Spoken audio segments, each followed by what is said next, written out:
1/3/2024 నుండి 15/3/2024 వరకు పుట్టినటువంటి వారందరికీ కూడా ముందస్తుగా జన్మదిన శుభాకాంక్షలు. గతంలో వివాహం చేసుకున్న వారికి వివాహ వార్షికోత్సవ శుభాకాంక్షలు.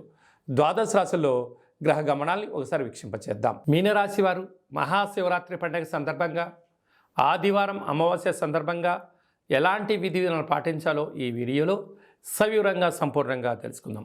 మీనరాశిలో ఏ నక్షత్రాలు వస్తాయనగా పూర్వాభాద్ర నక్షత్రంలోని చివరి పదం 4వ పాదము, ఉత్తరాభాద్ర నక్షత్రంలోని 4 పాదాలు, రేవతి నక్షత్రంలోని 4 పాదం కలిపితే మీనరాశి అవ్వడం జరుగుతుంది. మీనరాశి యొక్క అధిపతి దేవగురు బృహస్పతి. చాలామందికి పుట్టినటువంటి కాల సమయంలో డేటా బర్త్లో లేనటువంటి కారణం వలన పేరు యొక్క మొదటి అక్షరాన్ని అనుసరిస్తూ రాశిని తెలుసుకుని ప్రయత్నం చేద్దాం.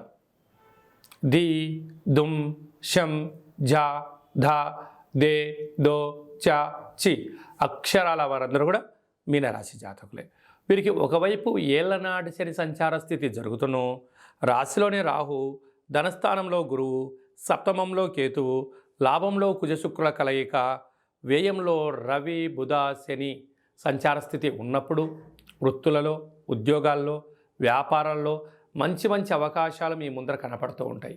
కానీ అందులో విజయం ఎంత ఉంది, అపజయం ఎంత ఉంది, ఖర్చులు ఎంత ఉన్నాయి, దాని యొక్క శ్రమ ఏంటి అనేది ఆచితూచి నిర్ణయం తీసుకోవడం మీ వ్యక్తిగతంగా భావించగలగాలి. కనుక వృత్తులలో, ఉద్యోగాల్లో ఆశించినంత విజయం మీ సొంతం కాబోతుంది. కనుక మహాశివరాత్రి సందర్భంగా మీనరాశి జాతకులు శనగలతో లేకుండా శనగపప్పుతో కూడుకున్నటువంటి పదార్థాలతో, నవధాన్యాలతో అభిషేకం చేయడం, పసుపును బాగా కలిపి ఆ పసుపు ముద్దతో మహాదేవుడికి అభిషేకం చేసి వాటి లలాట స్థానంలో బొట్టు పెట్టుకోగలిగినట్లయితే సువర్ణమయం మీ జీవితం. ఏలనాటి శని తీవ్రత తగ్గి ఐశ్వర్యం, ఆనందం మీ సొంతం అవుతుంది.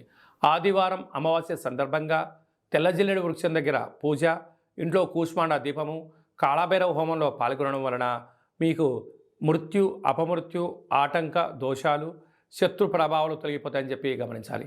సాఫ్ట్వేర్ ఉద్యోగస్తులు, హార్డ్వేర్ ఉద్యోగస్తులు, గృహ భవన నిర్మాణ కార్యక్రమాలు, వ్యవసాయ సోదరీమణులు, మార్కెటింగ్ రంగం వారు, చేపలు రొయ్యల వ్యాపార కార్యక్రమం చేసేందువరకు చాలా మంచి కాలం ఉందని చెప్పి గమనించాలి.